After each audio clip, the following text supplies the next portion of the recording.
Attention gamers, did you ever notice how Riot brags about having over 160 champs who supposedly interact in a totally balanced way, but when it comes to watching pro play or even playing the budget Walmart version League of Legends at your own rank, you only see a few dozen of the same champs circulating? It's like certain champs are either kept slightly stronger than the rest of the pack, or they just have kits that actually align with how the game is supposed to be played, whereas others are just niche noob traps for people who are tired of MOBAs and are feeling capture the flag instead. For example, when's the last time you saw this lava laser squid cleaning up hose in pro play? I remember the last time I was bored enough to eat Tide Pods and think watching LCS would be fun. I was met with the Mafia Man meta up top, where the entire theme of whatever Honda Shat sponsored tournament I was watching revolved around banning or locking in one out of the almost 200 available champs to play, Graves. So they slammed the homie with back-to-back nerfs as some emergency. Why is our entire game revolving around one champ? PR work, but then clearly they felt bad because the poor fella was also recently ripped of his precious little cigarillos, and now oh hey, big Worlds tournament coming up, so it's time to bring the same exact champs that we always see back into the meta when they are already strong enough to be mained of most top tier players. 1.5k, most played, Graves, 50% win rate. Let's go next. Tarzan, most played, clearly, top win rate. Not even close, Graves, keep going. Next jungler, 1.4k, top played, Graves. Not even close, 64% win rate. Next, 1.5 thousand LP, top played, Graves. 60% win rate, 62% win rate. So today I figured it'd be swanky Jane dope if I showed one of these challenger junglers playing this champ that apparently needed buffs in his own 1000 LP game, while contrasting it with me first timing this smoking section savant in a role that I quite frankly have no clue how to play in my hometown of Silver Piss Pity Low, to show that Riot successfully did it again and made something that is unanimously the best option to use for all people regardless of who they are. Kind of like Manscaped. Hey son, you may be noticing some changes to your body and— Is this what Tommy means when he says our balls are dropping? Sort of. And with the current internet landscape, you may see things online making you question how you can look your best in areas where the sun don't shine. Like my gooch cave? What's a gooch? Never mind, yes exactly, which is why I wanted to give you Manscaped's Lawn Mower 4.0 and their ultra smooth package. The lawn mower being the best trimmer you could ever want, long ass battery life, waterproof, gentle blades, you name it. Then we get nitty into the gooch gritty details, featuring the crop exfoliator, a gentle scrub for your little man nuggets and groin, which will give you a clean safe slate for the dude pruning you're about to do. Then use this crop gel, the best lubricating smooth sleek shave gel you'll ever find, and then you go to work with the crop shaver specifically engineered for the areas near your man cave to keep your Frank and beans looking like a fresh Walter White, including 6 replacement blades to keep you clean for eternities. Wow, thanks Dad. Psych, you need to buy it yourself, but using my link below will get you 20% off and free shipping, so make your dad proud and start using Manscaped today. Alright, let's start with the challenger flavor of this overbuffed nicotine addict, as you see him take a douchey detour right off the bat because his Outlook calendar saying it's time for him to be a dickhead, and it works when the horse stops bullying the frog for being fat before her dogging its blue blazing ass back to statue. But this is when we as low elo losers should have some hope, because apparently even at over 1000 LP you see dumb greed transform into useless feed, but he got the first blood, so I guess he's happy. Stark contrast into me first timing this bitch. You see we have quite the invade, as my biggest challenge is currently the Windows Alt Tab mechanism, but we got the pick and then we overstayed like someone who died in a motel room, and even though all my butt buddies got based, I got red, so we happy. Meanwhile, Smurf Tits McGee must be tired of hearing all the references to horsecocks as being large on TikTok, so he works his hardest to get Hecarim to ping his teammates for not rotating to prevent his own solo failures like most junglers do when they die like this. Then he's all about the full clear of the enemy jungle action, you know, shit where they eat type of stuff, before heading bot to introduce himself to Billy Joel Armstrong and his tentacle-ridden lava lamp. But the entire thing gets messy when the armless armor twat licks a minion, and I'm over here thinking this is challenger but doesn't really look any more skilled than my own elo.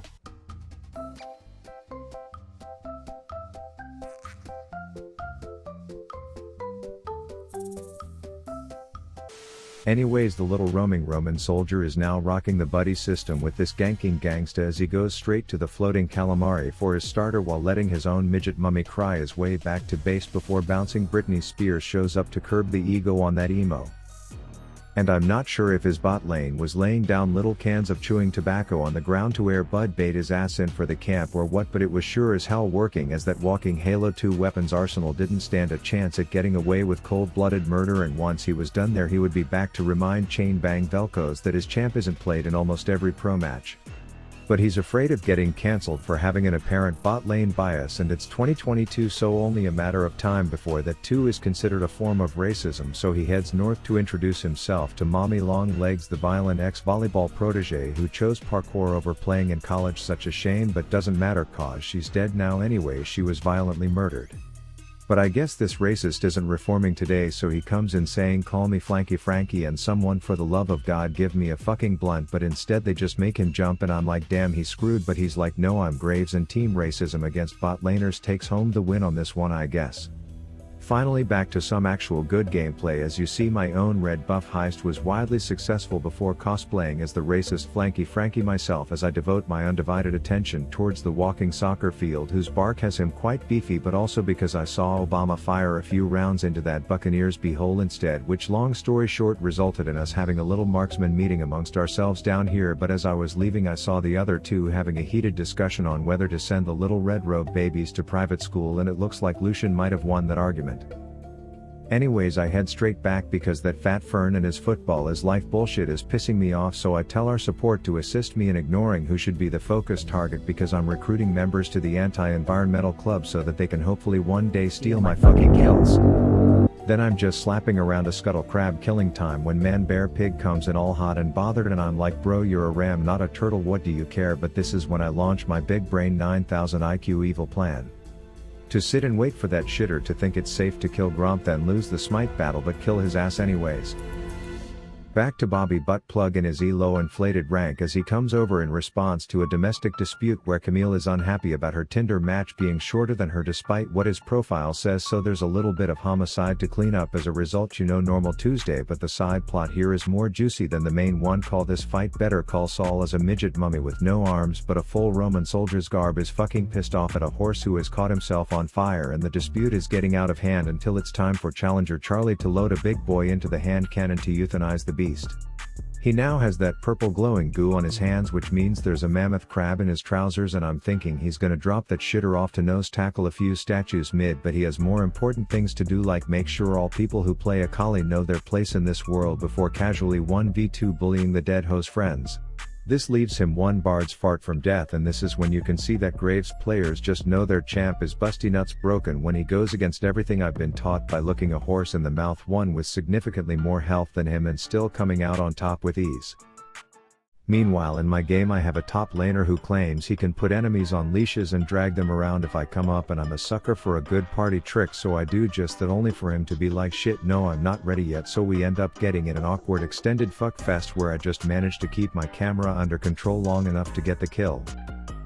So then team fights start breaking out, and I'm wondering how the logic of my bullets being blockable is going to work out when everyone on their team is circle jerking each other, so I just kite back and attack the safe target until I see Samira getting close to her 200 years threshold, and I just know she is about to get absolutely destroyed by yours truly. No funny editing business here. Let's go back to Chad, who has now bought a rapid fire cannon, which seems odd as shit to me, but hell, he's challenger and me as a silver elo pleb questioning what he's doing would make me no different than any other league player, as he's finding ways to use his big peen snipe shooter to kill all sorts of bitches. All while I'm just chillin' like a mobster villain waiting for these mid lane cluster sucks to feed me and the boys some active ass income. Then it's back up north because Scooby the Scorpion is promising he can do the leash trick this time, which I do have to admit was definitely cool enough to score him some chicks at parties while I was busy wondering why my damage doesn't look like the challengers at this point. And not to toot my own horn here, but in the next big ass team fight I will have you know that I managed to kill the already low in health Molten Ram Daddy, while all my team managed to do was die without me because I didn't contribute anything else, leaving just that whining crybaby of a carry asking for handouts. But I'm old school and believe kills should be earned. Then I'm all for additional games of surprise you a dead bitch with Syndra, but I guess we were messing with bullshit, so we had to get the horns instead, which if I'm being honest wasn't nearly as fun thanks to the idea of armor, but he died and I totally didn't. Hard swap distraction back to He Who Smurfs in Grandmaster, where we see him breaching the base 1 second then showing us just how much Graves' damage needed a buff the next. While my own shit-fest of a game is going a little differently because apparently the bonobo apes that I was given as teammates didn't understand the assignment, so despite a kiteback triple and a decently fed game, I don't join the challenger in getting a dub. Instead I join the entire league community in holding this L because I don't think this champ needed a buff and would have liked to see others played in Worlds instead. Ta ta for now, Rav out.